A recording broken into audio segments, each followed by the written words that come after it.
What is up, everybody? Welcome back to another episode of Talk of the Tundra, the Green Bay Packers podcast on the Eurostep Podcast Network and a proud partner of the Blue Wire family. As always, and much more energetic than I was after the season ended, I am your host, Numac, and joining me once again is Jordan Tresky. Jordan, how you doing, buddy?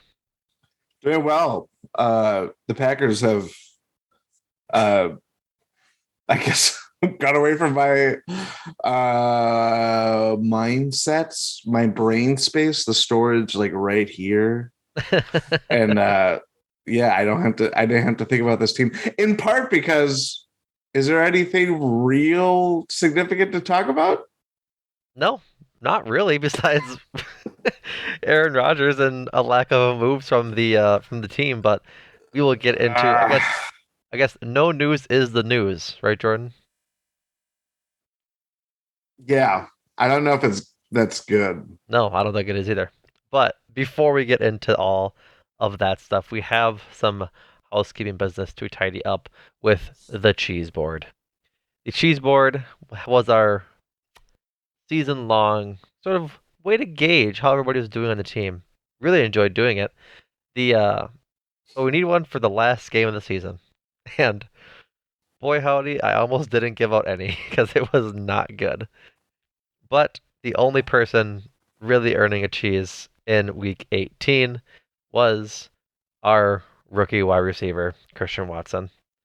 5 catches for six targets for 104 yards with a long of 45. So he did his job, if I were Yes. to have an opinion on that. But Aaron Rodgers sure didn't earn one.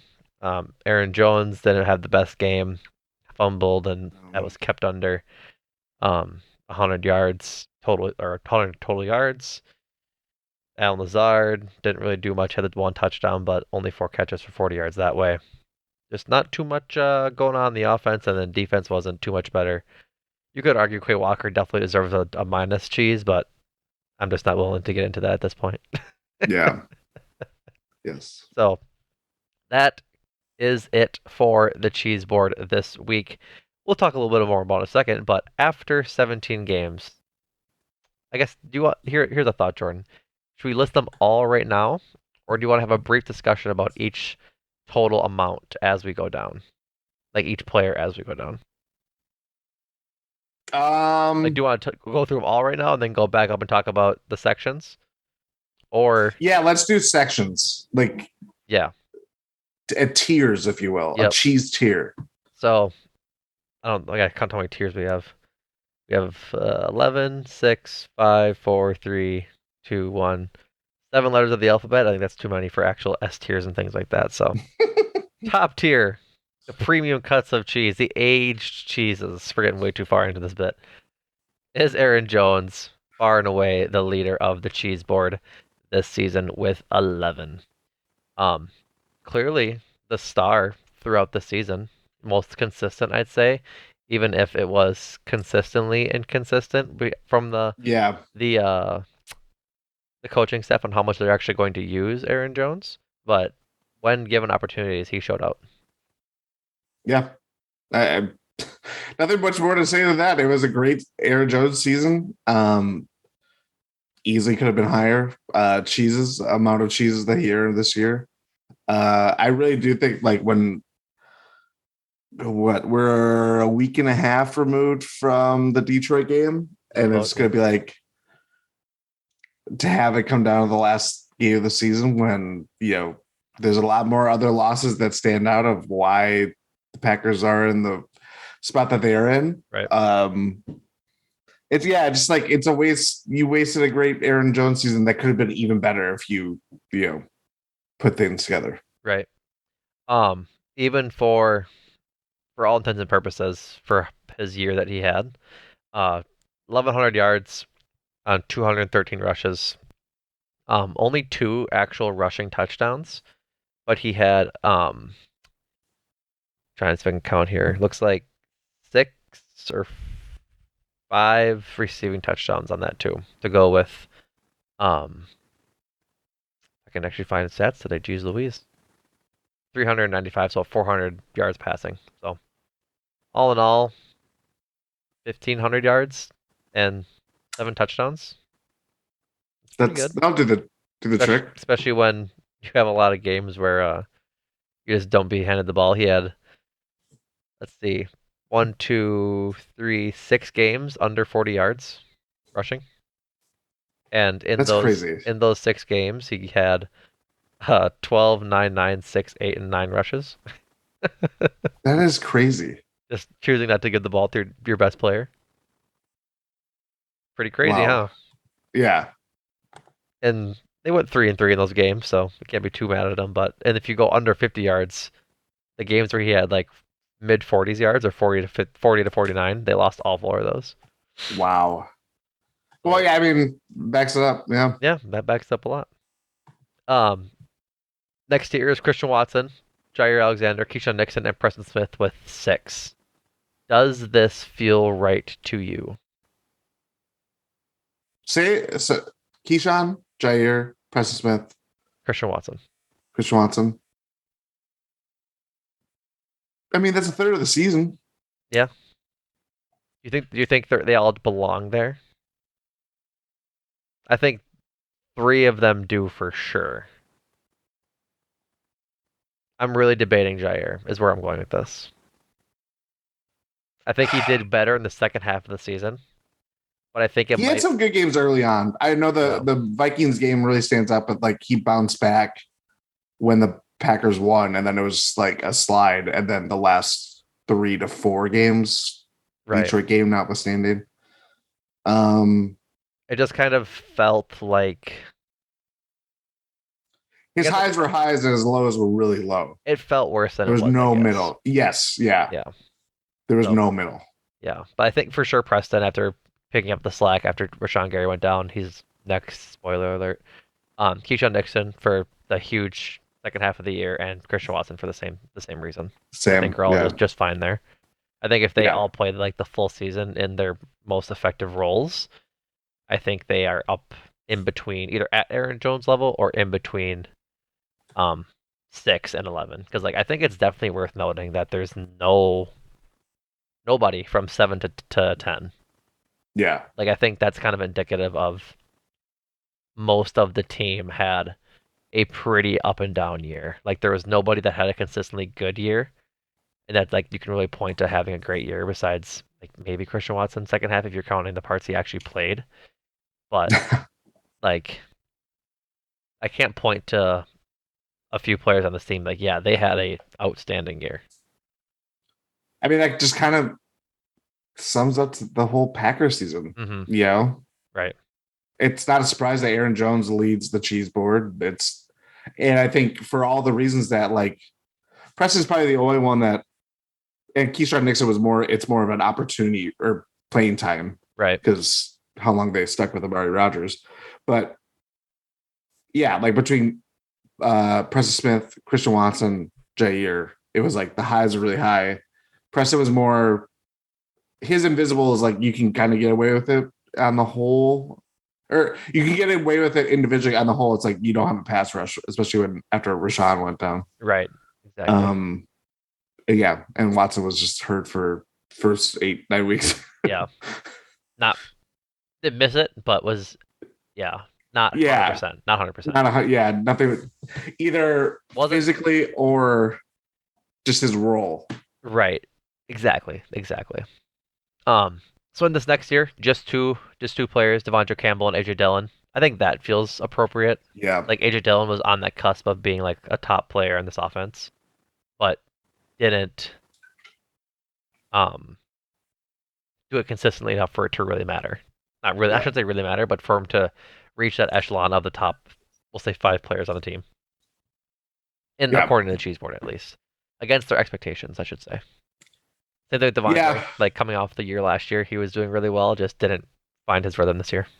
yeah. He was really good post injury.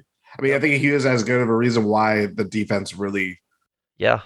put, you know, it was no coincidence that the defense started to kind of click into place when Devondre came back for not the Bears game, it was The one the after Rams it. game. Yeah, I think so. It might have been Bears. I can take a quick look. That might be right. I can't remember if returned the game before the All-Star break, the bye week, or after. Um, Uh, but yeah, like again, injury really. he came back for the Bears game. Oh, okay. Yep. But yeah, In total, really missed what, solidified 4 games. things. Yeah, he left after the Bills game, Yes, that's right. and then missed weeks 9 through 12. Yeah. So, but yeah, I think that feels appropriate. Like they both did enough to really showcase their talent. And How many cheeses? Five? yep, Four? 5. Five. They both did enough to really showcase their value to the team, but not same thing as we said earlier, just not reach that upper echelon of players that really mattered this season. Yeah. Um, Next up is the 4 group, same 2 players, or not same 2 players, 2 players again. Kenny Clark and Rashawn Gary. I think this is a problem, frankly. Like Kenny Clark being down here and having as little impact as he did through the first 12 games of the season led to this. That is part of the reason why he's here. And obviously the defense pass rush fell off when Rashawn Gary went down. Like Yeah. I think if Kenny Clark has a better season, obviously he's better season equals better things equals better cheeses. He's higher up, but I think that's another um what do I say? Not a bellwether, but indicator of why the defense just wasn't up to snuff this season. Yeah. A big name has not been mentioned yet. Yep. It doesn't get any better. Um, the group of 3 cheeses: Darnell Savage, Elton Jenkins, John Runyon, Mason Crosby, Quay Walker, Roswell Douglas, Romeo Dobbs, Rudy Ford. I like this group. I think this group had a good season. Besides, I think they had a good season, just didn't put it together consistently. Does that make sense? Like I'd say EJ had a good season. I'd say Mason had a good season. Quay had a good season. Razul. Like I think all of these players had definite highlights surrounded by just overall decent, not great play. Sorry for my coughing fit there. Yep.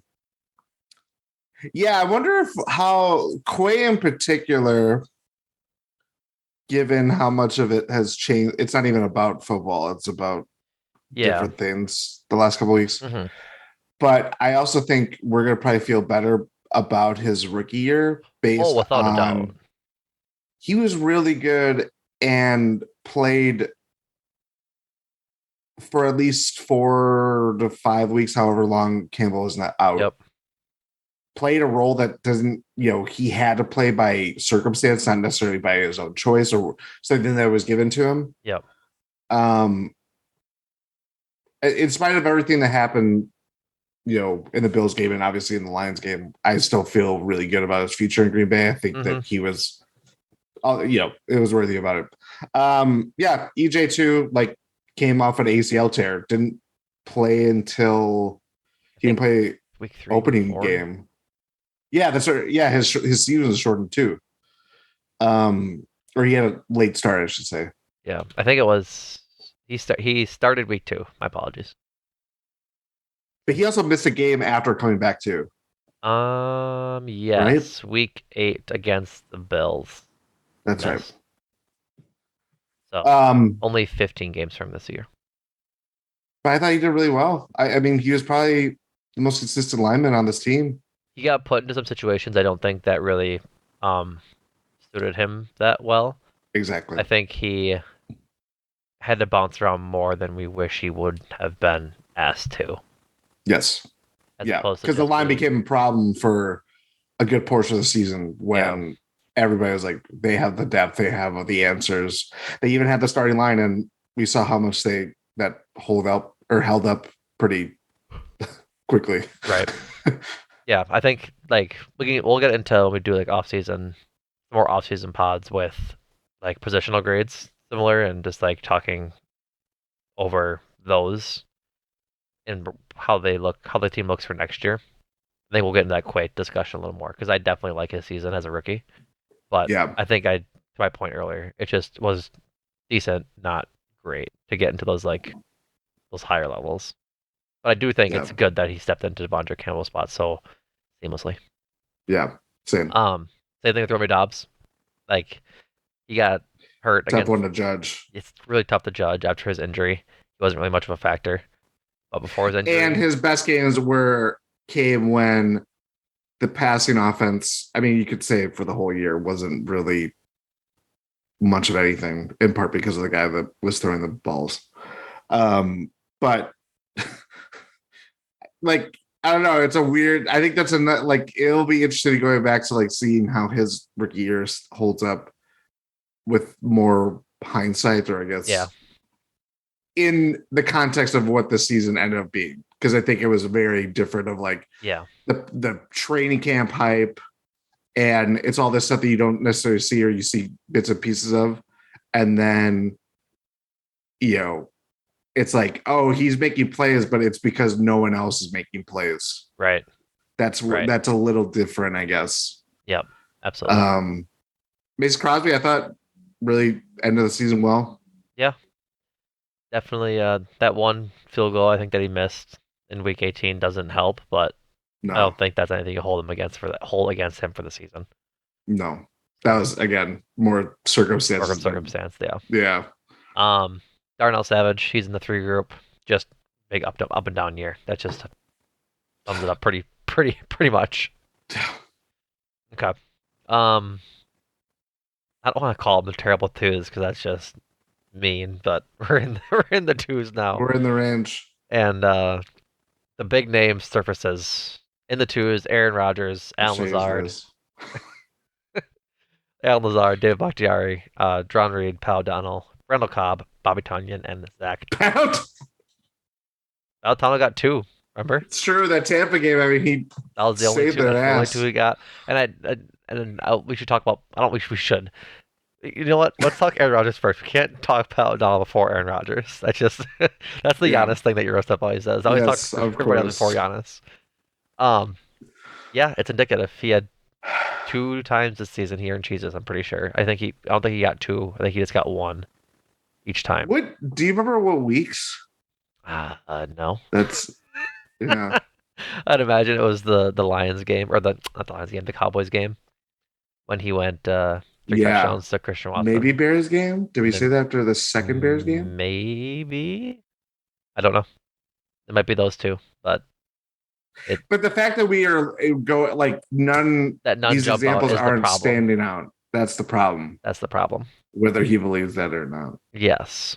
So we'll get into Aaron Rodgers talk in a minute, but regretfully, um, yeah, I just think that this group outside, I mean, this group is kind of mixed with underachievers and um, like hefty role players. Does that make sense?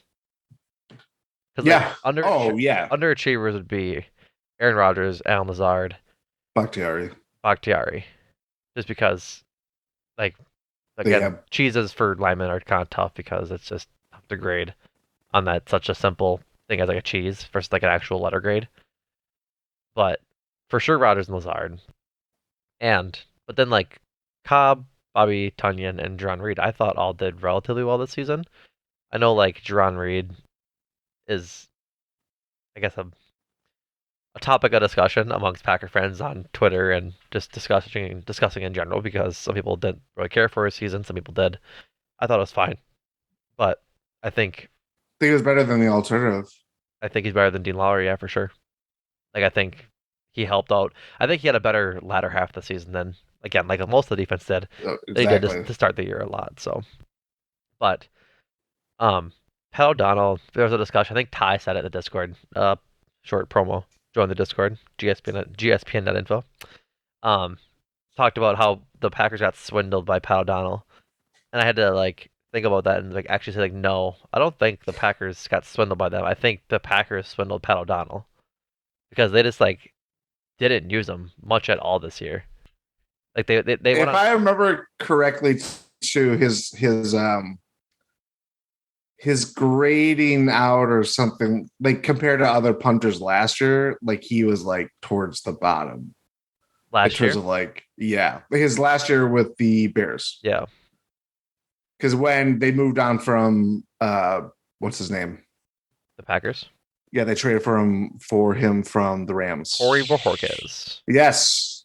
God. They when they moved on from him to Pat O'Donnell, it wasn't seen as an upgrade. It was just like, oh, if you're making such a priority out in special teams, you're kind of signing a retread punter that Right. I didn't think he was a return punter when they signed him. I actually liked the signing. But to put into context, the Packers punted because Pat O'Donnell's the only person that punted for them this year. Um, 52 well, times. That is what do you mean? Oh, did I miss a punt? I was gonna make a joke. God. Um, Some other players may have punted on the season if you're I catching that I drift. I understand now. But the Packers punted, and Pat O'Donnell specifically punted 52 times this season. That's good for 28th worst, or one, two, three. Oh, Just punts alone. yeah, just punts. So an average of 3 a game. That's quick math, but yeah, just under three a game. So, but I'm guessing a For an good offense that was not working a lot that this was year. not working a lot. Like they went on fourth down a lot. How many? Let me. I'm gonna What go through his game log Pat because O'Donnell? I would bet you like he punted 9 times in that Tampa game. Right. So, but to talk about him more, of his 52 punts, 24 of them were inside the 20. Like that's good. He had the fourth best inside the 20 percentage at 46.2. Only worse than um, Cincy punter Drew Crispin at 3, Johnny Hecker from Carolina at 2, and Mitch Wishnowsky from San Francisco at 52 and a half. Wow. So, like, Pat O'Donnell had a good year punting the ball. They just didn't let him punt the ball ever. And like, I think it's not them letting him punt the ball, but I think it's more so that this offense wasn't horrendous and that they couldn't get anything going ever, but they weren't great in getting in the red zone kicking field goals like all the time. They were consistently okay to where it made sense for them to go it for it on fourth down in like at like the Yeah. 45 or the 50-yard line where punting isn't really seen as the best option there. Yeah. He had 7 punts in the Buccaneers game, and 5 of them were inside the 20. There you go. I think that's Um, oh we gave him I think we gave him some for the Bears game or that game. I forget which one. yeah. No, Probably maybe the New England game. He had 5 punts for an average of 42 yards and a long of 48. maybe. So I think it was Bears game, he early. had a I think it was 72-yard early. punt. Yeah, I think it was the Bears game to be honest. I think it was the early game. Yeah. So regardless, like I don't think that the Pat O'Donnell signing was bad or that he was bad. I just think that he didn't have an opportunity to shine as a punter as much as he could have. No, yeah. I also I don't think that know. we've probably given way too much airtime to a punter in a season recap. I just thought it was interesting. Like I was looking at those stats last week, and I was just like, interesting. He was actually kind of good. I love that like internal like I was looking at interesting stats and I thought, interesting. Also in the two is uh, Zach Tom. Great year, just filling in where he could. Still a rookie, for sure, but definitely showing some pretty good, I guess, highlights, some growth aspects to where he'll be probably a starter on this team on the oh, line quite soon, possibly next year. I I hope so. if they don't make any meaningful improvements, whether through draft or free agency, I mean, he's got a starting spot Yeah, down. It's a matter of where. right. And luckily, he looked very good in a lot of spots. He did. He did. I think the only spot he didn't play was center, or ironically enough, considering he played that in college. So, weirdly enough, We'll see how that goes. we'll see. Um, Dropping into the one cheese slot, Adrian Amos, Eric Stokes, Devontae Wyatt, my young son, Josh Myers, Chris Barnes, Sammy Watkins, and Yash Nyland. I forgot Sammy Watkins was on this team. I was watching that Ravens playoff game. I was like, 82. Sammy Watkins. Sammy Watkins. Um, Nothing really too much to say about this group. Just a bunch of outside of Eric Stokes who got hurt midway through the season, who wasn't having the best season, and Devontae Wyatt, who wasn't really playing much. Nothing inspiring or uninspiring about this group. Like Sammy Yeah. Watkins, I think had over. I think they expected too much out of him coming into the season, just understanding what he was already in the NFL. And then Josh Nyman and Josh Myers are the two, like, I want to say worst because that makes it seem like it's mean. They're definitely the fourth and fifth best linemen um on the line. IMO. Yeah, Bakhtiari, Jenkins, Tom, You're gonna punt on right? John Runyon. Oh, God. I was trying to think, put it in my mind. Right. Yeah. No. No, I get it. Yeah, it was. That's my point. Is like of the starters, they're definitely fourth and fifth. It's probably going to be my biggest thing this offseason is just like, I felt like a lot of their line struggles just went under the rug. Outside of like what's going on with why isn't Bakhtiari coming back or Elton Jenkins coming back or why is he Right. missing a game? It's like, how do you evaluate line play? Because like, How do you evaluate line play when you have a quarterback who takes sacks, doesn't throw away the ball? yeah, and it was just, people are playing out of positions. I mean, not everybody's Zach Tom, he's really good, but Elton Jenkins, as you mentioned before, he struggled in playing areas that were out of his comfort zone or out of his position. And it's like, you know, it's nature of the circumstances, and I'm going to probably keep saying this over the course of this season recap, but like, I think that was such a big thing that it led to this season go away the way it did because it affects the run game. It Right. affects all phases of the offense. Right. How well your line is. What is your opinion of too many sacks in a game? Like if like at a number of Well, if it nope, happens, even even at inopportune times. I guess like I want to know how many sacks you think is like too many sacks per game. oh, so like the threshold Yeah, so like if you're like, oh, 0 sacks, four, 0 sacks, great. 1 sack, okay, that's like it happens, whatever. Two is like okay, we're four getting might be into too high. two is like we're getting into maybe bad territory. Three is like okay, we're starting to like lose a significant chunk of yardage on a third of our drives, et cetera, et cetera, et cetera. I want to know what your threshold is. I think four is when I'm like pissed. Okay, that didn't work. That didn't work for my. Is it three? Should I say three? You can say four. I understand your point of view, but so Three is definitely the where I'm like, what the hell? Like that, right. you were like, why is yeah? So four. Rodgers took 4 sacks twice this year. Week That's one, still a lot. week one against Minnesota, and week 6 against the Jets when they couldn't stop. I forget his Mm. name, which is disrespectful, but yes, Quinn Williams. yes, I believe is who that Yeah. was. But and then they had 3 sacks in four, or if I can count one, two, three, in 3 other games.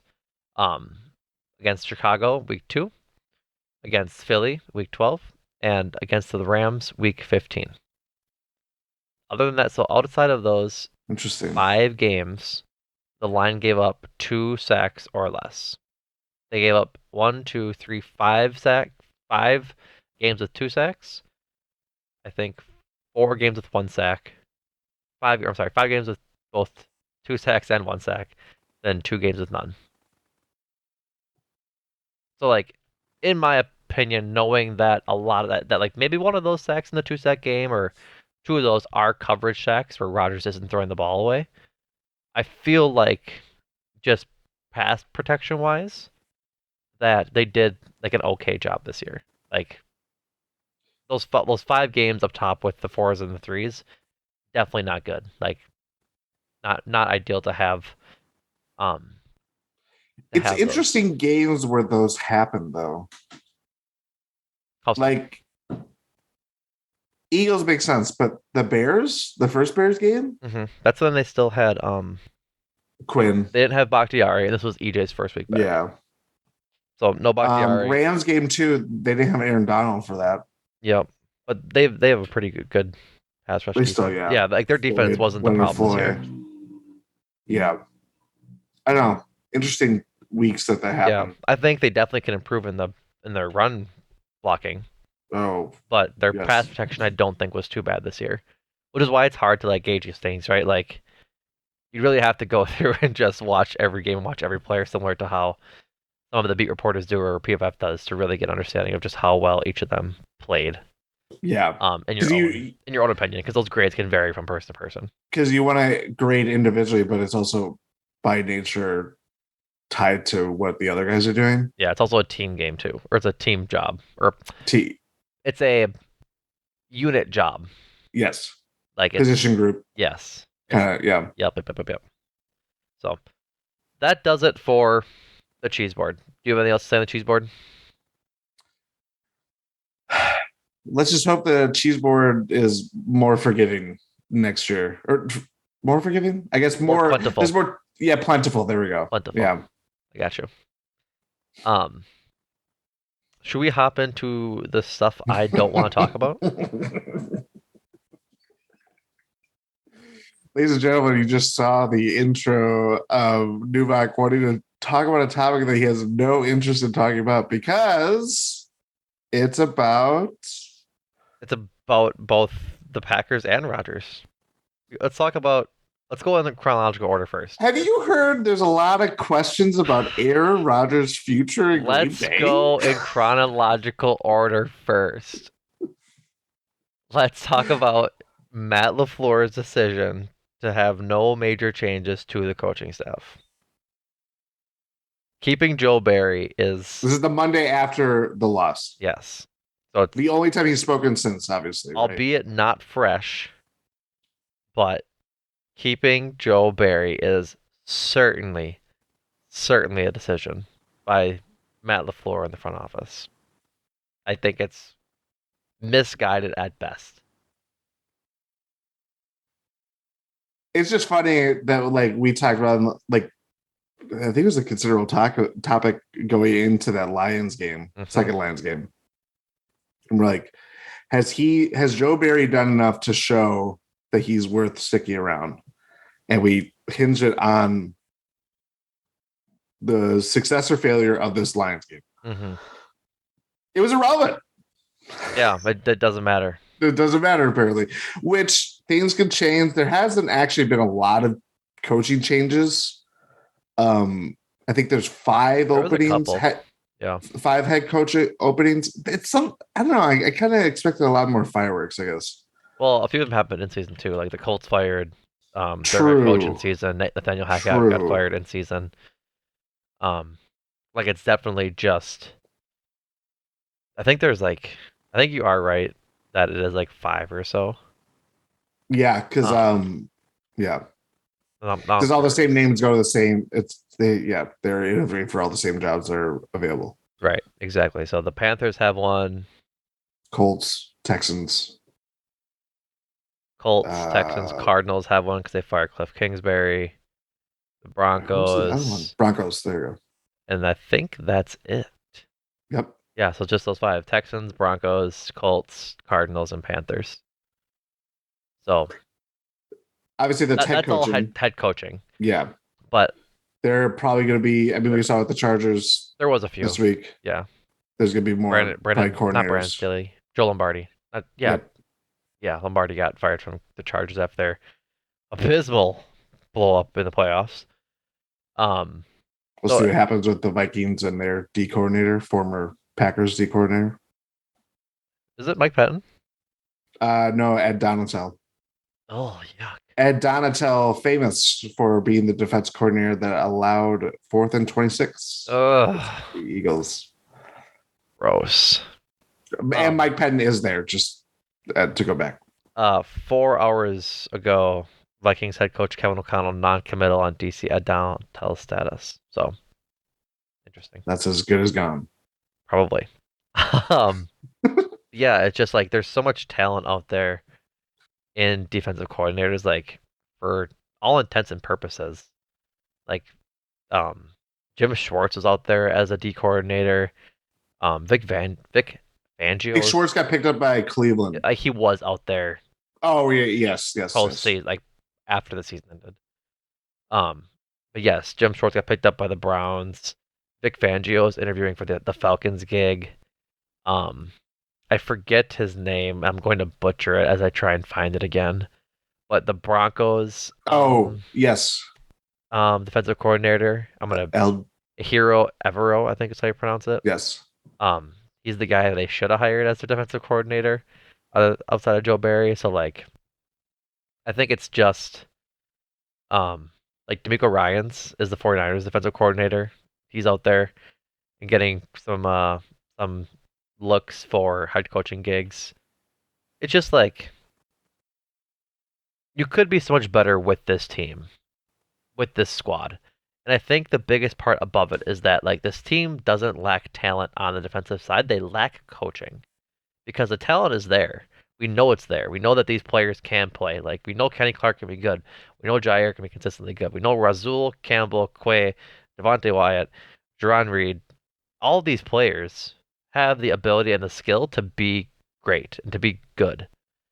But the biggest thing that was bothering us throughout the entire year was first the game planning for the opposing offense, and secondly the just overall bad execution on simple things like handing off players in the zone or tackling or just doing the most simple things that defense can do.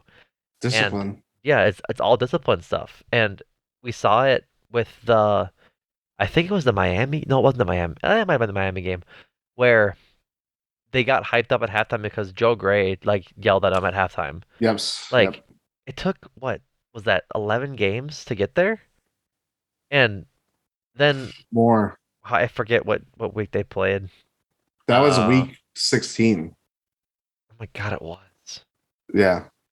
It, yeah, point proven. Yeah. But like they just need a coach that can actually fire them up and is able to make decisions. Like I forget his name. Is it Aaron Glenn? Is he the The Lions? Lions D coordinator. I think he's also interviewing He for is. some. Like that's a guy you want to play for. I don't know if you or anybody else listening have watched Hard Knocks this past I did preseason. not. It was on the Lions, Yeah. and like he was fun to watch. He was like he was basically Dan Campbell just as a defensive coordinator. He had I that remember energy watching him about as a him. corner. He like because he was really good on the Jets like Right. way this 20 years ago. He was exactly what I would imagine him being a D coordinator. Right. And so like he's just like that's the type of energy I think that this crew of defensive players needs because they all have personalities. Besides, I think like Devondre might be like the one guy you could say doesn't have like that sort of that big outward personality. Like Yeah. Jair, Kenny's a personality, Quay, Razul, like they all just have these big personalities that need to be harnessed and pointed in the right direction and able to be coached to be executing these fine detail things because for all intents and purposes they were bad in big plays like when Jair got torched a few times against the Bears, but what really hurt them was the bad um just discipline minute plays that like he didn't tackle Mental lapses. mental lapses. He didn't tackle somebody when you had a wide open tackle and they get a first down instead of a third and long or something. Like Or even like I guess this is probably bleeding into scheme, but like there's an early season storyline of like the Packers don't know when to cover their zone. right. Simple stuff like that, like because I would assume that's a communication problem, It whether through 100% the is. it's both with the players and coaches. It's just stuff like that where it's like this. It doesn't. It, it's like they gave a telephone where you hear something from here and it doesn't connect over here. Like Right. you're trying to fill in all these gaps as much as like we talk about like the veteran players on here, like Quay, like the things that happened with Quay Walker was Yep. already inexcusable. Yep. That's part coaching, part Quay. Like I think it's majority Quay because he has to be smarter to not do things like that. But it also requires coaching to tell him not to freaking do it Not to do it. after the first time. Like it's simple Yeah. stuff, super simple stuff. And so their decision to not move on from sort of just the milk toast meek defensive coordinator that is Joe Barry is problematic going forward. Like if we're actually serious about still trying to compete with Rodgers, should he come back, which we'll get to in a second, you're not going to do it with Joe Burrow as a defensive coordinator. Like this is his second season, full season with the Packers. and they were a problem for most of both seasons.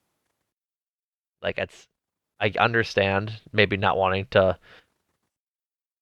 switch horses mid through the way through the race if you want to go that route, but like if you're saying the route, if you're saying the race is the Aaron Yeah. Rodgers tenure, sure, I get it.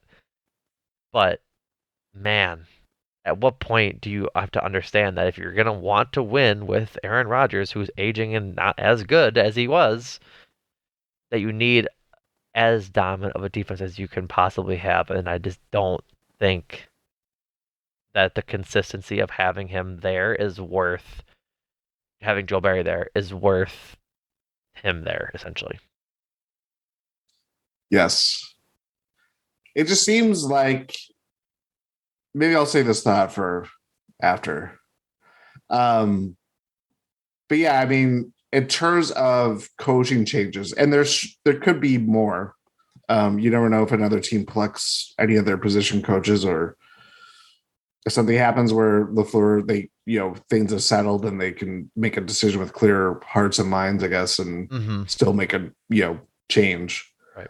But as far as like where the coaching staff is at, it is a little puzzling, even if you're the most optimistic Packers fan, to be like, we're gonna stand pat despite everything going against us or being as inconsistent as they were. Mm-hmm. And that also, because that's the kind of stuff, it's not just the coaches making that decision, it's the front office making that decision. And so yeah. I think that's the biggest problem is that you look at the season and it wasn't a success. They didn't go above 500. They went 8-9. And the biggest problem for me is just like, okay, well, what are we doing to make sure it doesn't happen again? Like, because we can't think that everything was like, oh, one score away or one turnover away or anything like that. Like, we didn't do anything on the defensive side immediately after the season, whether it be like getting rid of Joe Gray or getting rid of Joe Barry or the D line coach or the linebackers coach or anybody like that to signal that this was something that was wrong this season. We want to fix it. Like, that just isn't what happened from Matt LaFleur in the front office. And it worries me for the offseason and next season and into the future of, okay, why are we sticking with a staff that wasn't good? Like, and proven themselves to be not as good as we thought they were. Because again, defense was bad in 21 and in 22. And if you look at someone like a team like the Rams, Sean McVay is staying. He said he was staying, and he canned his entire coaching staff. I'm pretty sure he got rid of like 8 coaches. I'm almost certain. Is that true? I'm pretty I sure. thought it was he gave the final say that if they want to pursue, but which I don't know if that is as good as say like, yeah, you could leave my staff. Um, Um, according to the Athletic, I gotta click into this article here. Um, Rams overhaul coaching staff with 8 departures since end of season. Colon sources. So wow. their special teams coach, their offensive line coach, their D back, their defensive backs coach, their assistant defensive line coach, their defensive assistant were all let go. Um, their offensive coordinator, Who's uh, their offense coordinator? Liam Cohen, Oh yeah, yeah, that's he right. he left for a job. Kentucky, I Yep, think. yep. And Rashad Samples, the running backs coach, left for a job at Arizona State. That was midseason. And so that's like That's this is the thing, crazy. right? Sean McVay and the Rams understand that they have talent on a team that should be competing with Matthew Stafford, Cooper Kupp, Aaron Donald, just just those three talent on a team. But they obviously have way more talent than that present. They had a bad Yeah, season. They had an injury-riddled season, but they also had a bad season, like just effectively, essentially. That's pretty much it. yeah, And they said, "Okay, we need to get better. We need to can these people. Like it's not like all the high up people for sure, but like the special teams coach, they weren't good there, as well as like the coordinators are staying. But the position coaches where you can really make a difference in how they what is coached, like how a unit is coached, they can. Like just said, you're done. And I think that signals a franchise that's serious about winning now versus having stability because of stability's sake. And Yeah. that's my issue. Like there are teams doing this, and the Packers, despite being 3 wins better than the Rams, didn't do anything like this. They just said we're good, which Well, it's not the biggest holding pattern that is on the team, no, it's not. but some of that, I mean, we could, this might be the transition to uh Rodgers talk, It because certainly could be. it wasn't just Rodgers that spoke on this either. Go It was ahead. Goody. Yeah, Goody. go ahead and talk. We can transition to Rodgers. What was Goody's quotes? I probably should have prepared for this. There was a specific quote that he made. About Rodgers or no? Yes, it was About about the the commitment. The commitment. contract was a commitment they felt from Rodgers. Yes. That the extension was a commitment to the franchise that he was going to be around for the next 3 years until the end of his contract, which we said on the post game pod, I believe, if I'm not mistaken. That contract is like a black eye on Goody's tenure as GM. It's probably without a doubt one of the worst decisions he made. I think it went against the Ron Wolf um, mantra that sort of made them successful, and you can be a year early releasing a player, but not a year late, and they were a year late. Yeah. Not releasing, but moving on from players. My point. Yeah, but they talked about it. They said the contract is a commitment, and I guess Rogers talk in general is going to be a very frustrating conversation for the both of us. For the obvious reasons, because we have respect for him and what he has been to the Packers, but we're both just kind of sick of the ride. Like we kind of want to be done and get off for the day. Well, yes, I definitely agree with you. And it's just like we've seen this stuff. I think there was some like other things like I've seen comments, you know, I guess radio clips and stuff like that of like, why does this keep happening when we're in this position? And it's like because it's a two-way street. This is what Aaron Rodgers has done for a while, and you get to do that when by their words and actions, they're not looking to move on from Aaron Rodgers. Right. Right? Like the thing about this and what it stems from, the moment that the whole draft day thing broke in 2021, where there's trade speculation, but there wasn't, but it was like he wants out. He needs to he wanted certain things out of the Packers front office that historically they didn't do, and obviously that biggest thing was moving on from veterans a year early. And as much as those decisions were done and represented the Packers well, it still stuck a craw on Aaron Rodgers, and he wanted his way. Right. And Brian Gutekunst doesn't want to be known as the general manager that moved on from Aaron Rodgers too soon. He has made that decision clear. Yeah. The problem is Aaron Rodgers might be around and just hang around, and it's going to sink your franchise for the foreseeable future. Yeah. I think And that's the problem. that's the biggest problem is that him sticking around isn't really a good thing right now for the team. Like, does he come back next year and is better? Slim chance, but it's certainly a possibility. So you're telling me there's a chance kind of energy. And if that's the case, good. But I just don't think that that is going to be the case. I don't think you think it either. I think there's a lot of Packers fans who don't think that Rodgers is going to be better than he was this year, next year. And it's all very confusing with the cap, but to make our lives easier, it's just easier for both sides to split now. Like that's just how it is.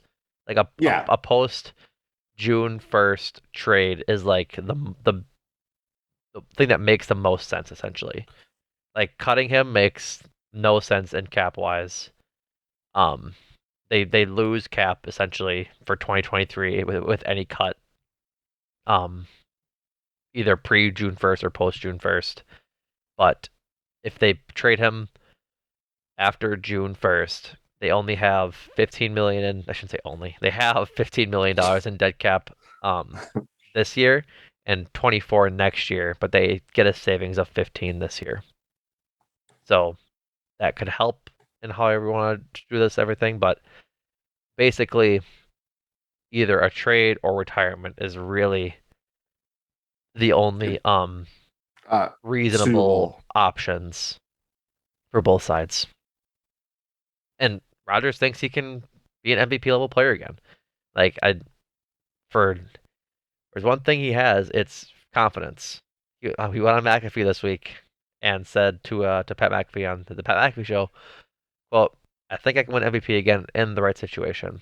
Right situation. Is that Green Bay? Is that somewhere else? I'm not sure.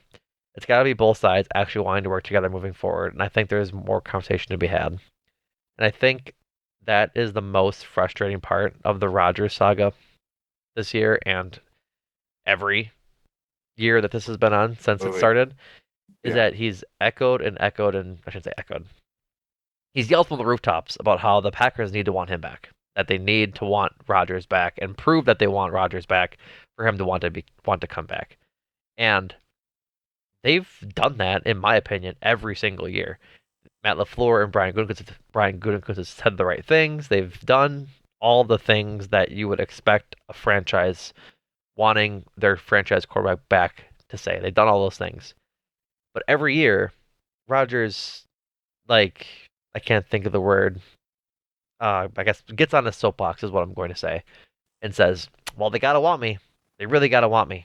It's like, it's really just him wanting to be asked to the dance. It almost seems like, please tell me how pretty I am, and tell me that you want to go to dance with me, and tell me that I'm the only girl at the dance you ever want to go to for the next 5 years. Like, just keep telling me that you want me, because they've been doing it since the Bears game, essentially, since we were all talking about when Brian Gutekunst talked to the media and said, nope, like we're sticking with Rodgers, and we'll talk with him if he wants to go down for sit down for love if we get eliminated from the playoffs.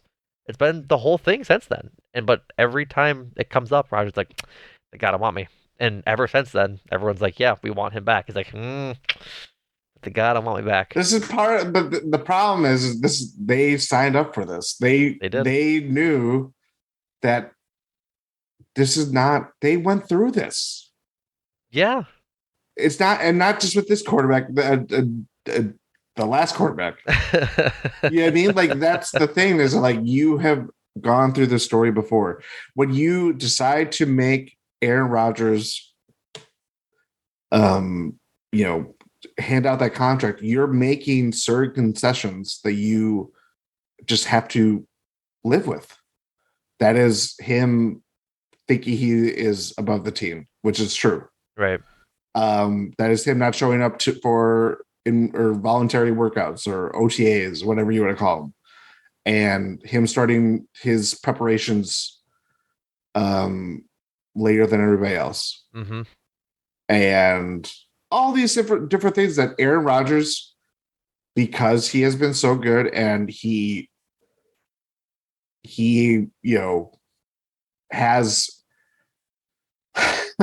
been the central reason why Packers have been a successful football team for as long as they have, especially this era. Yep. You are afforded certain things by and large, but the more you talk about this and the more noise you make and the more you think you are deserving of all these things, the squeaky wheel gets the grease and all that stuff. It's, it's going to tune out fans eventually if it hasn't already, Uh, but that doesn't even matter anymore. It's strictly between Aaron Rodgers and the front office, right. and any decision that is made, it's he says it's a mutual. It's like, no, it's his. Right. As a fan, as fans we are, I think I've definitely tuned out to it already. Like I Oh, remember the Tuesday after the season when Rodgers usually goes on Pat McAfee show. I was like, oh boy, next week Tuesday is gonna be a day. It's gonna be annoying. It's gonna be stupid. And then Tuesday, yesterday, as we're recording this, came and went, and I had kind of just forgot until I saw people starting to tweet about it that he was even going to be on it. And I think it's partially just one exhaustion from the season, and two is just I'm sick of hearing about it, dude. Like I think it was Zach Cruz said it the best in that nothing Rodgers said on McAfee show changed anything about their situation. It was however long he spoke for, just kind of rambling like he BS, always right? does. Exactly. And so I I predicted it. I forget which episode, but I think that they're not going to even come to be close to a resolution until probably March, mid March. I don't even know if it's that. It might not be. We might not get an answer by the draft, but like I'd hope they get an answer by the draft just in case. But I don't think they will. Like But this is, yeah. I think it depends on how much you want to take Rodgers for his word and saying that he wasn't going to keep the Packers waiting. And so you could like if you're keeping true to that word, then you should have to let them know by free agency. And free agency for the NFL is before the draft. And so like that is about end of February, beginning of March ish time. Yeah. But It's ultimately about what Aaron Rodgers wants. Does he really? I'd be curious to know because I think we know the answer to this. Is that if you're really thinking of returning for another year, do you believe that you can compete for a Super Bowl? And as much as the NFL is based, it's a parity game now, parity league. Um, I wouldn't think so. I would not believe so. I do think that they could be a better team than what they were this year. yeah, They have a lot of bounce back candidates. There's a lot of things that went against them for. It's not normal to have a 5-game losing streak and have a five well, game or a 4 game winning streak. yeah, like it was very roller coaster. Yeah. Uh, So even that said, does he really believe that this could be a Super Bowl team next year? And if you're going into the year believing that, then what are you coming back for? Is it truly to win another championship, which is ultimately his biggest fuel, right. or is it because he doesn't necessarily want to leave the only situation he's ever known? I thought you were going a different way with that. Well, I thought you were gonna say the only thing he ever loved. well, some could debate that. I'm gonna debate that. Um, Well, I don't know. That's what makes this whole thing so No. vexing is that like Yeah. I feel like his motivation now, I believed it before Devontae, and now it's like, well, now you don't have Devontae, Right. and there's not going to be anyone of equal or higher value than Devontae coming into the wide receiver room. Right. So what is your motivation now going to Right. your 840 season? Right. And I think that if it's sort of a problem, he's like, if this team can win a Super Bowl, he comes back. But if they can't, why is he coming back? Because they still didn't do anything in the coaching staff to re-up like that feeling. Like I don't think Rodgers' game plays as well, and his like the way he's played for the last 10 years plays as well to like a Peyton Manning Broncos Super Bowl season, where Peyton just was, for all intents and purposes, a um, game managing quarterback. That year they won the Super Bowl. He just was. He didn't have the arm left. He was just sort of dink and dunk. Was smart with the football was like the biggest thing for him. But Rodgers has never really been like super smart with the football. He's always put it into like really tight spaces where it's dangerous throws, and he's always done that. I don't know if Rodgers has it within him to play smart and not play his style football as opposed to playing Matt LaFleur's. I think if he plays Matt LaFleur style football and buys in completely 100%, no ifs, ands, or Well, buts, that is that's what I'm saying. If he does that with 100% certainty and doesn't do all the Rodgers shit we're used to doing, then I think there's potential. Like a little bit. It's not, we're not dead in the water, essentially. But he's not going to, as your interruption obviously was going to state. well. I was just gonna Not that I'm say mad that you interrupted, but that's the no. point. Yeah, yeah. Like that's the obvious thing. It's like, well, of course he's never gonna do that. Well, yeah, And it's like as he gets older, he is more resistant to it exactly. and has very many avenues to air that. Yeah, He's never been shy about being pissed off No, he is not. about how he hasn't wanted to do certain plays or anything like that. All the while, Jordan Love just sitting there. I think they'd be smart, and you're gonna hate this. If they're actually serious about being with Rodgers the next few years, they should just trade him. Get the Oh, I get the picks out of them and say we're sorry to waste 4 years of your life. I think that's very fair. Yeah, it would make me eternally sad, but that's where we'd be. No, Then he'd go be some and Pro Bowl level quarterback for a shitty team, and I think yeah, well, yeah, I don't know. It's just some. It's just a matter of like the whole. It's not even just at this point. It's not about Rodgers anymore.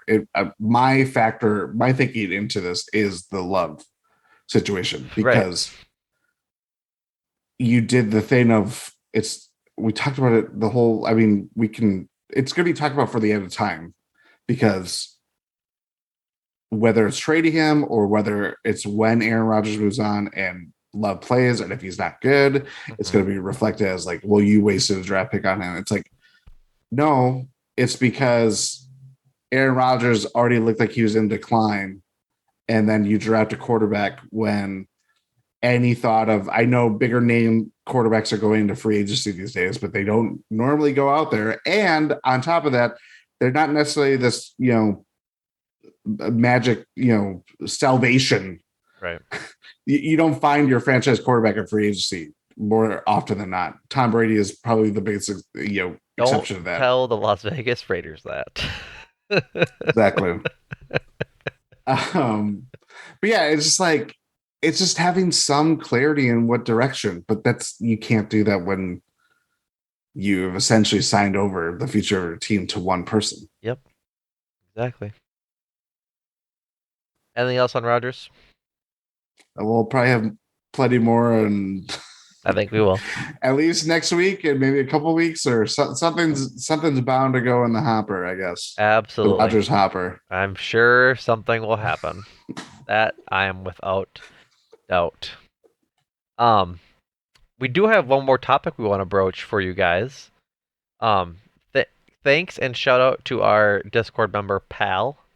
He suggested and asked if we could do a playoff preview with the style of can the mascots beat each other and what the Super Bowl looks like. So typical to like the old Eurostep episode they did with can the Magic beat the Sun. Um, we're gonna do it with the NFL teams because I think this is actually a fun one this year. So, um, I don't have it open for taking notes. I'll remember, but we will go with this the normal um way, like the normal bracket of styles, like the Chiefs and the Eagles will both get buys in their stuff. Always gets too annoying. Um, but I want to we'll entertain this idea for our lovely listeners that's having to suffer through Aaron Rodgers talk. This is a fun little bookend to this episode. Starting in the AFC in the wildcard round, the Jaguars versus the Chargers. A bolt of lightning or a Jaguar. And That's a lighting. bolt of lightning is what you're going for. Yeah, Mother Nature. I see. I don't always like taking Mother Nature because, like, I feel like there's too many stuff. It gets so annoying That's Yeah, just but it's like that unpredictability. right. I want to see if there's like a Wikipedia entry for Are we talking Jaguar the animal or Jaguar the cod? No free ads. Jaguar the animal. I'm trying to find the name, but I think it's gonna take a little too long. Or a Fender Jaguar? That's a guitar. The Chargers' first logo was had a horse on it. I was gonna say there was a horse. They had that throwback one with the horse, Um, but they're called bolts up. yeah. We'll stick with the lightning bolt. I think I'm going to say Jaguar for the sole Really? purpose that lightning can't attack you. Lightning is random for the most part.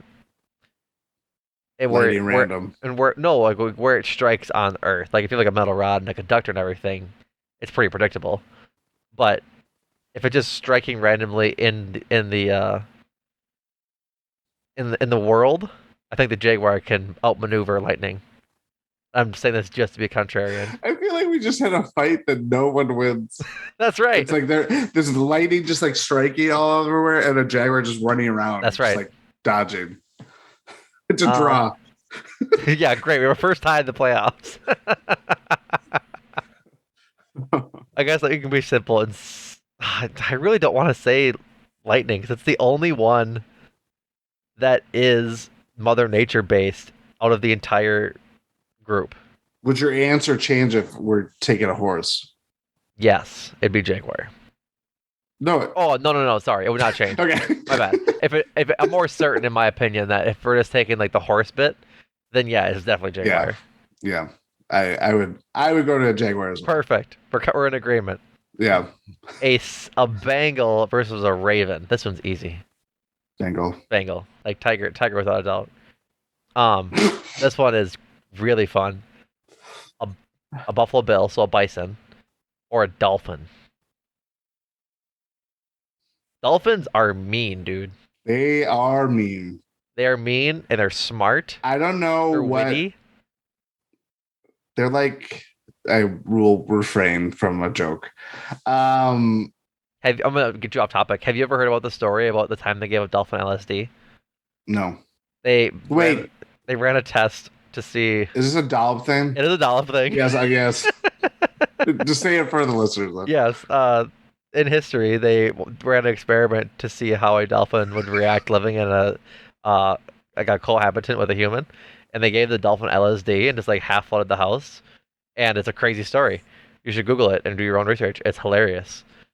Back on the point, I think I'm taking bison for the only purpose that I don't know how a dolphin would kill a bison. Because you know what I'm saying? Like the how do you get down to the nitty gritty and really get in there? All you need though is that bison moments of water. I don't think he can navigate in water. That's the thing. Dolphins will they will murder a bison. They would. Oh, I'm going dolphin. I'll go dolphin. I'll go dolphin. NFC wild card. Buccaneer or a cowboy? This one's fun. Both have guns. The Buccaneer might have a cannon though. That's what I'm thinking. Buccaneer has the navigating of understanding how to navigate the sea. I think a cowboy Cowboy's got the lasso. has got the lasso and the horse. I just don't think they got the range Buccaneers do. Like I think they just have the better artillery to get through a cowboy. It's a There's so many different ways to attack. Mm-hmm. Yeah, I mean, Yep. You could attack from the sea, shoot a cannonball, Right. and then you get on the land and you have your pirate knife or Exactly. whatever. Sword. Your scepter. Scepter. So Buccaneers win that one. This is a fun one. The Vikings or the Giants? Giant. I'm thinking giant as in like an actual giant, not like it's purposeful. Andre? That's right. Not it's purposeful skyscraper giant, which is what they're named after. Like I'm taking like an actual giant. Is that what it's named after? I'm pretty sure it's like an allusion to the skyscrapers of New York. I'll Google it if you want to give your opinion for Well, Giants. I'll take one Empire State Building over Leif Erikson. But it's Leif Erikson Day. Come on. Is it? No. Close though. Not on your Yeah, it is luck. coming up. I think that we got multiple Google searches going on Leif right now. Erikson Day is October. No, it's not. Um. Oh, I'm duh. They're named for the baseball Giants, which is So weird. the football team is named after the baseball Giants? According to That cannot be right. Bleacher Report, Giants. Control F. Um. That would have been Dead hella air. hella confusing when both teams are in the same city. Oh, hold on. Oop. Are you talking about the New York Giants, the baseball game, the team? No, I'm talking about the New York Giants, the football team. The New York Football Giants.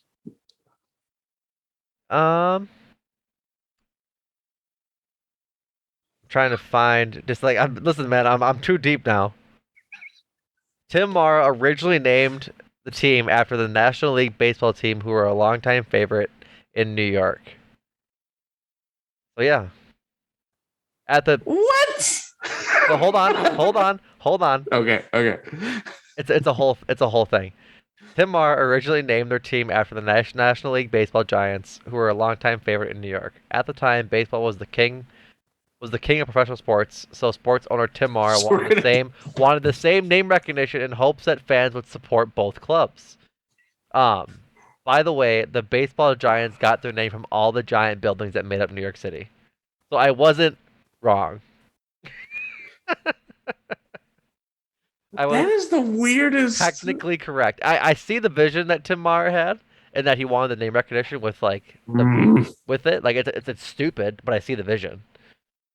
So we got no. there. Sorry, you guys had to listen to a couple seconds of dead air there, but um, yeah. So a building or a Viking, but I think I'm more inclined to not take the building part and just do like a literal giant, because this is a fake debate and I get to make the rules. I'll take the Viking over Tim Mara or whatever it is. I will Whatever his name take the was. Viking. Vikings scare the living hell out of me. Someone has seen the Northman. A 49er, which is a Gold uh, Rush person. gold rush person, pending for gold, or a Seahawk. I'm taking Seahawk. Seahawk. Yeah, right side of I don't history. I don't need a an old prospector. What do they got? They got pots and pans They got and pots and pans and just strainers. They for got little oil. colanders. No, Alrighty. not flying in my book. So, um, if we're doing seeding, that means the Dolphins have to face off against the Chiefs. Um, in the divisional round. Dolphin versus an American Indian, specifically a chief. I think the human has to get the right of way in this one. I would hope. I'd Get hope. rid of the Dolphin. Yeah. So, Chiefs win that one pretty handedly. Um, Jaguar versus Bengal. Bengal. This is a fun one. I think my initial instinct is Tiger. Where is this happening? In the Is this an jungle. octagon? It's a No, jungle. it's like a natural thing. That's why like the bison and the water is a problem. Is it in Pokemon Stadium? It could be in Pokemon Stadium if you'd like it to. Thank you. Jesus. I think I'm initially going Tiger because they're bigger than the Jaguars, like Yeah, significantly. they can withstand a jaguar bite probably. Yeah, probably. I'll go Bengal. I think Bengals the way to go, but it's an interesting one because like Yeah, I think Bengals Tigers can also climb trees, but like Jaguars are really good at climbing trees and they're elusive. and they're elusive. Mm. Mm. Yeah, I'm not gonna I change my think mind. I think it's Bengal. So then a Chief versus a Bengal Tiger. Bengal. I think I'm going Bengal. I think it has to be. Okay. So the Cincinnati Bengals are your mascot representative in the AFC in the Super Bowl. Um, the NFC side, we have the Buccaneers. I'm sorry, we have the Eagles against the Seahawks. Eagle versus Seahawk. This one is difficult because they're more or less the same thing. But I think let me see how big a Seahawk is. I need you That's a to good question. Seahawk. Eagles too carry. I know, we live in the great country of the U.S. of A. And the Eagles are you know national icon symbol. So a Seahawk um is a colloquial name for an osprey, which is Osprey. a pretty big bird. Um, They they reach 2 feet in length, and their wingspan can get up to 6 feet in length. so we're essentially going Eagle versus Osprey. Yes, and I think I'm going osprey. Yeah, I think Eagles get a higher reputation than they are afforded, right? Yes, yes. In Pre- part because they're endangered, preach, preach. right? Yes. Say it louder for the homies in the back. Speak on it, Jordan. Yeah, I just think let's go Osprey. Yep, I'm going Seahawk. Um, which means the Giants Giants. No, the and Viking. I thought yeah, sorry. Vikings Vikings. versus Buccaneers. Ooh, ooh, ooh, ooh, ooh. Mm, I think this is the Buccaneers falling to um the same fate as the Cowboys. what Sorry, is a Viking if not a Swedish or not Swedish, sorry. Nordic. Nordic Buccaneer. Pretty much the same thing, but I think one has guns and cannons. Is that the only difference?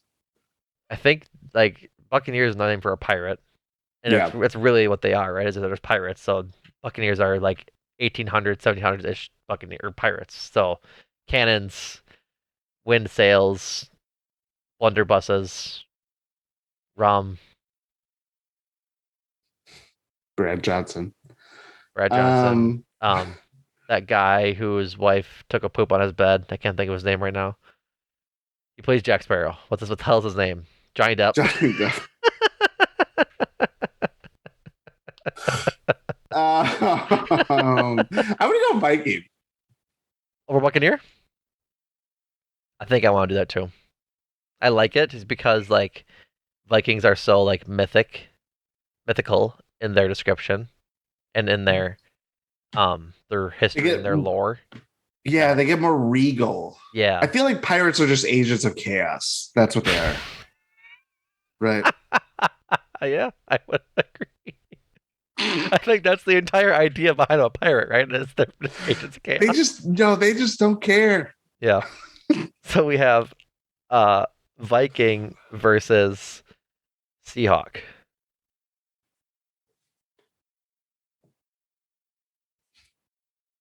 I think we have to go Viking. I can't. You can't?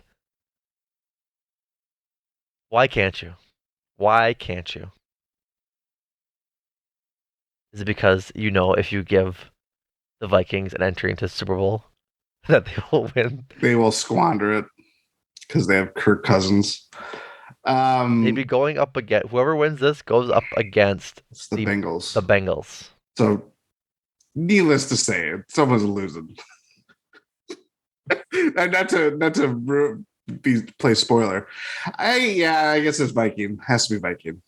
I think it has to be. Those Ospreys though, Yep. they So don't. They I heard they are the agents of chaos in the bird kingdom. so playing in the Super Bowl this year are the Cincinnati Bengals and the Minnesota Vikings. Vikings. In the mascot uh season, who Jordan do you think wins the Super Bowl? A Bengal Bengals. Tiger or a Viking? Bengals. Now I think we need to get into this a little bit. Wow. I think we need to get into this a little bit. Purely from the mascot standpoint, a Viking probably has an axe or some sort of sharp-edged tool to fight the tiger with. Probably has some sort of armor, right? Either leather-based or some little metal helmet. Are we sure the Bengal wins this? Are we sure? Because realistically, in our fantasy sort of thing we got going on here, it really only takes like one good blow to a tiger in a critical spot to get its instincts not to be fighting anymore. You know what I'm saying? Yeah. He's got the reach. A Viking has a reach with whatever weapon he has. I guess it's the biggest. I'm trying to fast look this up. It's dependent on how can a tiger do in the water, because that's how the Viking would. I thought this was taking place in Pokemon Stadium. You gotta be there. See, okay, now if it's that, if we're talking about that, it's just gonna keep charging. Bengals are just Bengal tiger. They can weigh up to 700 pounds, according to zoologist.com. And they run a 4.3440. A tiger's weight in pounds ranges from 143 to 633 pounds. That's probably like an adolescent tiger to like the biggest tiger. Yeah. That's a lot of man coming at you. It's not a man either. It's a beast. It's a lot of meat with big voluptuous claws. Bengal tiger paws versus human hands. Viking hands. I can't do that. I can't search that reliably. They're not like so much bigger, he says, trying to play down the size of Bengal tiger paws, but they're pretty big. I think I almost swayed you, and I think you almost swayed me back. And well, also you reminded me that it's a Pokemon Stadium, so I think I still have to go Viking. I think I still have to go Viking. Oh man, I'm looking at a picture right now, and there is an airborne tiger with its paws like this. It says playing, but they don't look like they're playing. These things are huge. You think? I think they're big. Ooh. Answer from Quora.com. Could a tiger kill a human with just one swipe of his paw? And so,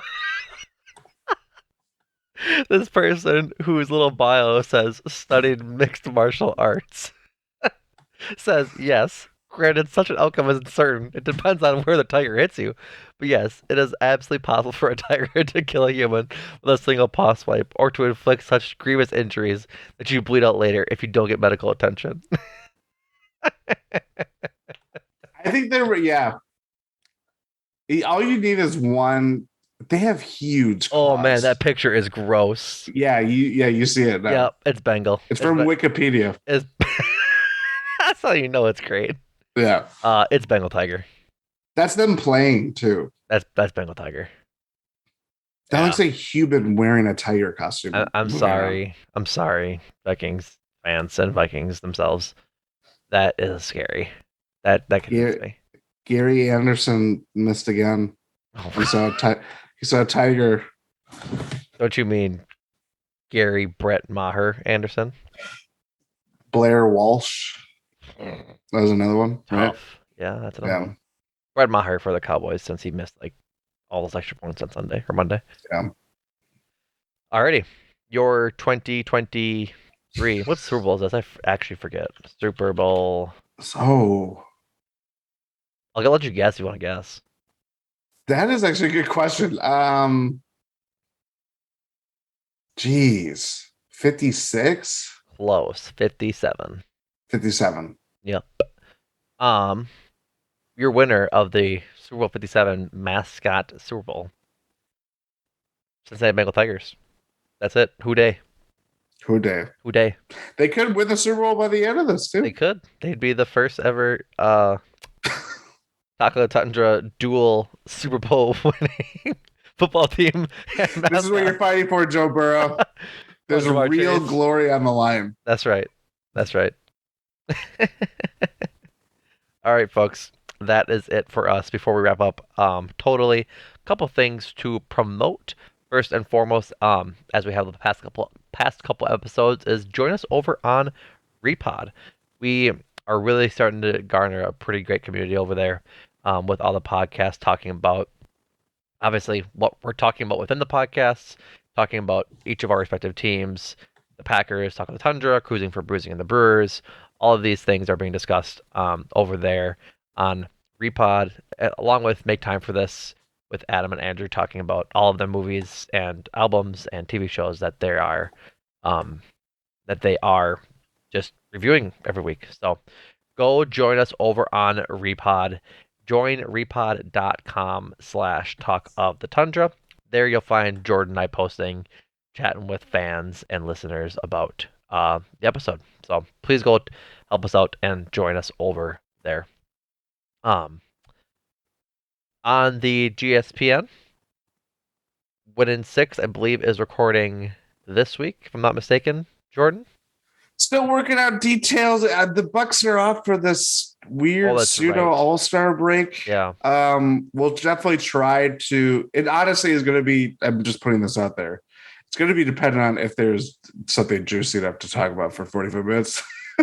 Right. But yeah, that is the plan as of now. Of course, we love to record. So, Bucks, do your magic. I guess put out whatever stuff you want to put out. Yeah. Um, Eurostep dropped today, Wednesday, so go check out Eurostep with Ty and Rohan. I think Cruising is recording this week. I don't have a definitive date I think for it's you. coming out as if it's not out already. It's coming out today, Thursday. I think that is true. I think there's going to be some ire in the voice of one Ire. Andrew Talk about Sawyer. Brian Anderson, the baseball player, not the announcer. Mm, The Brewers signed him. that's right. Um, so yeah, go check out that new episode, and then go check out Make Time for This. Their latest episode came out. I think what's today? Wednesday came out Tuesday, on their first thoughts on HBO's Last of Us adaptation and how that transferred or translated rather from the video game it obviously was created as to a TV show on HBO. So a lot of great things happening on GSPN. Go check them all out. I heard The Last of Us, they got that naughty dog in them. You know. Oh boy, Jordan. Oh man. And with that, fellow listeners, we are once again grateful for your listening ears, and putting up with our jokes and hooliganery made up of Hooliganery. hooliganery, listening to mascots and discussing Aaron Rodgers' future. Thank you all so much for listening and joining us this season. Like I had said last episode, keep checking us out, subscribe, rate, review, all that good stuff. Only 5-star ratings only.